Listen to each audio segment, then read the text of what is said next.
Mike Bernard with us again every Friday morning inside the numbers, taking a look at the NFL and college schedule. Mike, let's move away from NFL for just a second and get to the college games. USC, UCLA in the Rose Bowl. Um, a game before that UCLA slip up last week versus Arizona was going to be a really great game as far as deciding. Pac-12 still has implications, probably more for USC than UCLA. Game features a couple of exciting quarterbacks. Caleb Williams, the transfer from Oklahoma, came over with Lincoln Riley, and Dorian Robinson, DTR from UCLA. He's been there forever, seems like. Number 7 Trojans come in 91, only lost to Utah. Number 16 Bruins 8-2. As we said, shocking loss last week to Arizona was not their best effort. And they may have been looking forward to this week, as crazy as that sounds. Mike, everyone's saying USC is the Pac 12's best college football playoff hope, and they are. But they may run the table and still not have a path to get to the college football playoffs. Yeah, and you talked about the Bruins. They were definitely in a look-ahead spot last week. And USC, frankly, is not a top 5 team, maybe not top 7. If they do win out, they probably will be left out unless they get some help. They're a 2.5-point favorite in this game. The total opened at 82. It's now around, now around 76. So odds makers aren't expecting a lot of defense in this game. This game's going to kick off at 8 p.m. Eastern on Fox. That's important because we've seen in the past Pac-12 games kicking off at 10:30 Eastern, and so many of us on the East Coast, when I'm out here, we're checked out when most of the Pac-12 games are kicking off when they go at 10:30. Yeah, I'm one of those weird guys. I'm up till 2:30 in the morning watching some of these games, and but the vast majority of the audience that is east of the Mississippi, they have no idea what's going on to the next morning, and they wake up and see the scroll across the bottom of the screen to pick up that score. So yeah, it's going to be, and I don't understand why the Pac-12, if they want to get more recognition nationally, why they don't play more games that are going to be either in the afternoon or prime time on the East Coast. Yeah, and they've done. I even saw them this year and last year have a game at noon Eastern, which is 9 a.m. on the West Coast. So they're making some efforts. They know they have big hurdles to jump over. Coach, the Pac-12 right now. So you have USC and UCLA playing. SC's 9-1. Bruins are 8-2, and then also later in that normal 10:30 spot, you have Utah and Oregon. Of course, both of those teams are 8-2, so it is a mess. I mean, any of those 4 teams, 2 of those are going to play each other in the championship game. You can have, uh, you know, multiple 3-loss teams that are decent teams. That Utah-Oregon game, that's an interesting matchup as well. But I don't think they're going to, have a real shot at the playoff. Not quite as an attractive championship game as, say, maybe LSU and Georgia. No, and again, it seems like every so often that the Pac-12, they're really out of it after week 1 because they'll send somebody like an Oregon to play Georgia right out of the gate. Washington did it. They lost. I believe they lost to Auburn. Um, uh, and Oregon got just throttled. And the pollsters and committee members, they don't get that out of their head. Remember USC, they had a really good team that year. They went on to be Rose Bowl champions. A friend of mine's son played on that team. The very first game, they played Alabama and I believe Dallas and got beat 52-3. You can't take that away. You can't ever forget that. Right. Number 22, Oklahoma State at Oklahoma. this Bedlam rivalry is really winding down as an annual affair as the Sooners transition to the SEC. Mike Gundy's 7-3 Cowboys got back on track versus Iowa State last week. Spencer Sanders had to come in off the bench after Gundy benched his own son for throwing a very, let's just say, questionable ball that was intercepted. But it's, as far as Spencer Sanders, still a question of just how healthy that he is. The Sooners, they lost on the road to a dreadful West Virginia team whose coach is probably going to be fired at the end of the year. Brent Venables, his first season hasn't gone as planned. Sooners sitting up at 5-5. That defense looked good early. And even you and I commented about, hey, this is not the same old Oklahoma defense. Well, guess what? We were wrong. It Yeah, is. It didn't it take is. long for them to divert to old habits. They're giving up right at 30 points per game. They're just 2-3 over the last 5 games. And, you know, I've heard you on other shows talk about how the Sooners are favored. Uh, you know, maybe I'm missing something. Not only are they favored, they're favored by 7.5 points. And coach, these teams have fallen. I mean, this game is another case study of rankings versus power ratings. Oklahoma State 7-3, they're ranked 22nd. OU is 5-5, they're unranked. Sooners are a 7.5 point favorite. Now, understand the Cowboys lost by 21 to Kansas, 48 points to K-State. Sooners have lost their last 2. Normally, this point spread screams, hey, play Oklahoma, because, you know, why is the line 7.5? And there are factors for that. And, but, you know, it's mainly an unranked team favored by 7.5 over a ranked team. But the simple fact is, you know, I can't trust Oklahoma in this spot. No, I don't think that anyone can right now. And speaking of surprises, a couple of other games that, according to you handicappers, are a lot closer than I expected them to be.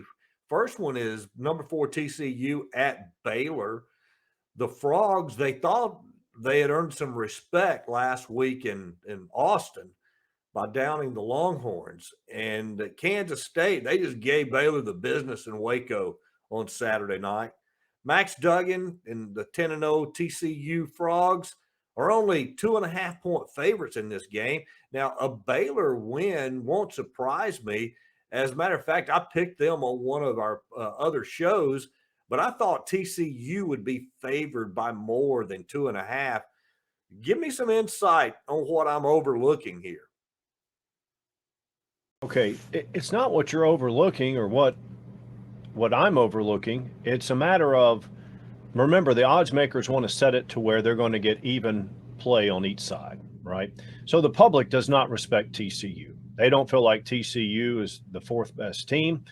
Now, but I will say this, due to the lack of respect they're getting from odds makers and the public, which they kind of go hand in hand, because if the odds makers get the line wrong, the public's going to make them move it. But I'll say this, TCU may not be a top 4 team, but this is irrefutable. They're the best team out of all 131 teams against the spread. All right, because they're 8-1-1 against the spread. They've only failed to cover 1 time. And, you know, the odds makers, they set these lines because they're aware that the public doesn't respect TCU. So basically, those that favor TCU, they're getting value every single week. Baylor is at home. They're coming off a shellacking. I mean, 31-3. K-State's done that to a couple of teams. That's, you know, not that unusual, but for Baylor to get beat that bad at home. Normally, this spot, you and I talked about it, it's very similar to the LSU going to Fayetteville, right? It's a letdown spot for TCU. But with TCU needing to win out, I don't think the Horned Frogs are going to be overlooking anyone from this point forward. It's just a matter of if and when the pressure of November gets to them. And the deeper we get into the month, the tighter that collar gets around the neck. In the SEC, number 14, Ole Miss at Arkansas. The Rebs licking their wounds from those self-inflicted mistakes that really cost them against Alabama. Lane Kiffin, he's not looking for moral victories. He was really ticked they didn't win. And frankly, take away those unforced errors, they should have won the game. That Ole Miss is only a 2-point favorite tells me Arkansas, the odds makers don't think Arkansas is as bad as that 5-5 record. Go back and think about it. That dink field goal versus Arkansas, or excuse me, versus Texas A&M in Arlington, it just seems to have sunk the Razorback season. And since that time, I mean, media, fans, I mean, people have been coming out of the woodwork to pile on the Hogs and Sam Pittman. And I'm wondering if those guys still have a surprise left in them for the 2022 season, or can this Ole Miss, can they refocus quickly enough and rebound after that heartbreaking Bama loss last week? Yeah, and this game is one of those where you're going to keep an eye on the. I'm looking over at my other screen. So KJ Jefferson's been upgraded to probable, and the injury listed as undisclosed. Here's the thing. All right, Sam Pittman, he fits the bill for the guy that's going to be much like Bielema, who was there and then at Wisconsin before, physical, play it close to the vest.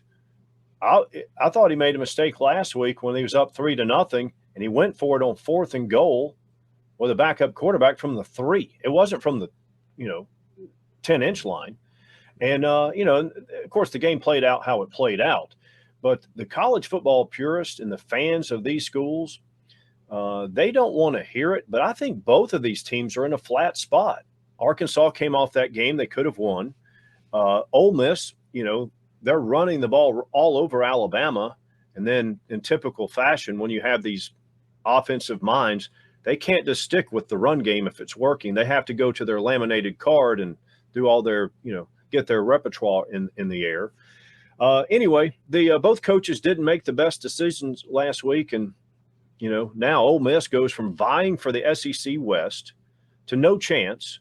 Arkansas is playing for a 6th win and bowl eligibility. And, Coach, frankly, that just bowl eligibility and amount of season wins, I just don't think the players I've seen that decline for more than a decade now. They just don't care. No, when you put the target up on the wall that you want to hit at the beginning of the season, it seems like as soon as you can't get there, it seems like everything else is just, well, the season's over with. Doesn't matter if it's week 4 or week 8. That as soon as we see we can't hit our goals, we just pack it in. And I will say that that's something that doesn't happen usually to Alabama teams in the season. They, in my opinion, they came in and they had to get the fire lit under them, but they were a different football team in the second half than they were in the first half against Ole Miss. And again, if you watch that game, you saw a lot of, as Lane Kiffin likes to call them, ass chewings going on the Alabama sideline. But no, I think that with the saturation of bowl games where you just, it's the sugar daddies, Meineke Car Care, Tax Turbo Bowl. I mean, going to a bowl doesn't mean anything anymore. And now with transfer portals and getting ready for the NFL draft, really finishing the season as an individual doesn't mean anything anymore. It's not like the old days where you could go back when they only played 11 regular season games. There were years where 8-3 teams were left out of bowl games. Yeah. Well, now, I mean, you can get into a bowl game at 5-7, that's what recent history has shown us. And, a lot of times the fans of the schools don't want to hear it. But when you see Ohio State and Michigan, remember Michigan played Florida State. Michigan was a 7.5-point favorite in the bowl game. They didn't care. They just lost to Ohio State and were knocked out of playoff contention. Same with Alabama versus Utah, Alabama versus, who was the other one? Auburn versus UCF, but Alabama lost another game like that. Oklahoma, and people say, "Oh, you're just making an excuse." I'm like, no, it's a handicap. You're handicapping the situation.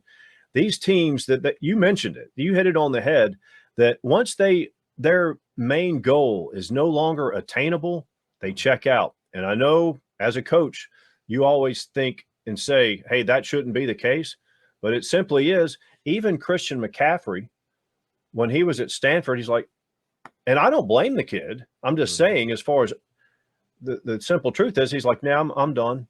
And, that's a kid at a highly touted academic institution, but he did the right thing for him and went on to just, not suffer an injury. Yeah. And a lot of people say, well, that only happens because, you have poor athletes coming from poverty and they've got to do what's best for their family, blah, blah, blah. And no, it's across the board. Talk about Krista McCaffrey, came from, his father, former NFL player, very affluent background. So, that argument of poverty doesn't hold up. Yeah. And I always throw Jay Billis under the bus because he's got a law degree from Duke, and he's always telling how these kids should stay in school when he doesn't know the hardship. And but the truth serum of this all is, if your son, daughter, or niece or nephew comes to you and says, hey, what should I do? All these other things about support your teammates and, stick with your university. No, you do it's just like anything else in life. You're preparing for your next step, which is to go on to make a livelihood. Well, Mike, of the 4 games that we looked at, anything jump out to you? No, nothing. Last week I gave a couple of opinions, Ole Miss, and of course they covered, and one other I think it covered as well. But this week, of the 4 games, I don't have a position in any. That could change tomorrow, but I doubt it. I'll find value on some more of the less notable games, and my pick of the week is a Mountain West game. So, okay. Well, speaking of pick of the weeks, I think we went 2-0 last week, so we still keeping our head above water, and looking around a little bit. So, what have you got this week? Mountain West, we got Boise State, Wyoming. A few weeks ago, Broncos had an embarrassing loss at UTEP. UTEP's a little improved, but still, they got beat badly. After that game, you had coaches that quit, coaches that were fired, players started to quit, including the starting quarterback. He quit and went into the transfer portal immediately. Boise, since that point, has won 5 out of 6. Wyoming, they've won 4 straight. Now, Boise's favored by 14 in Laramie. Now, that's the highest altitude of major college football. Of course, Boise's been there in the past because they're conference opponents. Broncos are now a run-first team, more so than they were before Bachmeier left. Wyoming, kind of like Iowa, Wisconsin, they know how to muck up a game. So those 2 factors, with Boise run game and Wyoming shortening the game, that leads to a shortened game with fewer possessions. I'm going to go with the home dog here and take Wyoming plus the 2 touchdowns. Well, I looked around and I'm going with one that we already got on the board and discussed. Oklahoma State, a 7.5-point dog in Norman against the Sooners.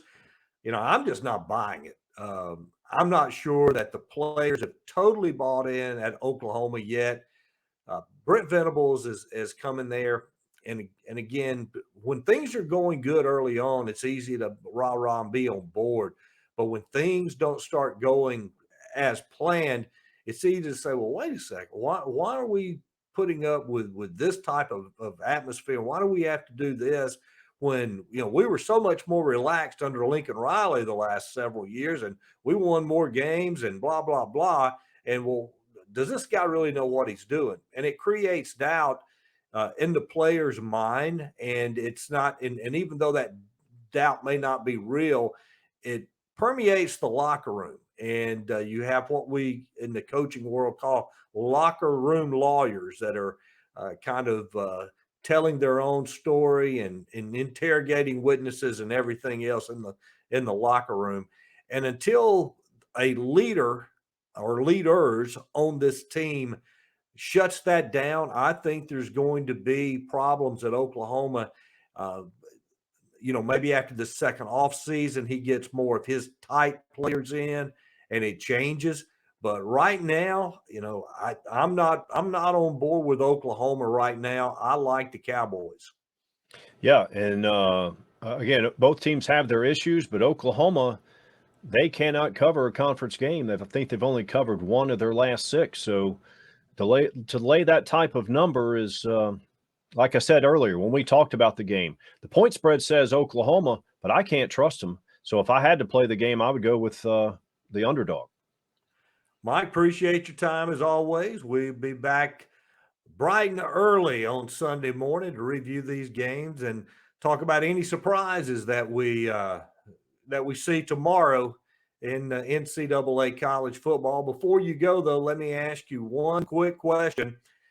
And kind of going back to what we talked about before with the with players leaving transfer portal and even coaches leaving now.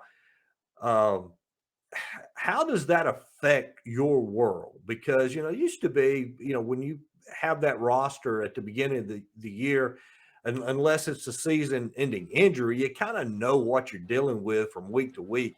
I mean, it seems like this day and age in college football, just like with the coaches, with game plans and things like that, it's almost like you guys have to start over every week with a clean palette. We could do a 1 hour show on just this topic. And college basketball, it started a few years ago with college basketball because you have the one and dones, right? So once that happened, then you can't look at the previous year. So now we're in college football. I believe the Pac-12 has 6 quarterbacks this year that were starting on opening day that played for another team last year. All right. And that's just the quarterbacks. And we talked about Oklahoma. So their quarterbacks in USC vying for a title. Their quarterback now was on the board to win the Heisman when he was at UCF last year. Mhm. I mean, it is tough. And so that's why you have to rely on week to week. It makes it a little harder to pick futures too. Mhm. But hey, we could bellyache about it, but everybody's got the same challenge. So I think you have to read a little more into the point spread now because your priors, so to speak, don't matter as much. Well, Mike, try to catch your breath today on Friday before your hair catches on fire for the weekend, and we will see you back on Sunday morning. Yep, look forward to it. I'll see you then.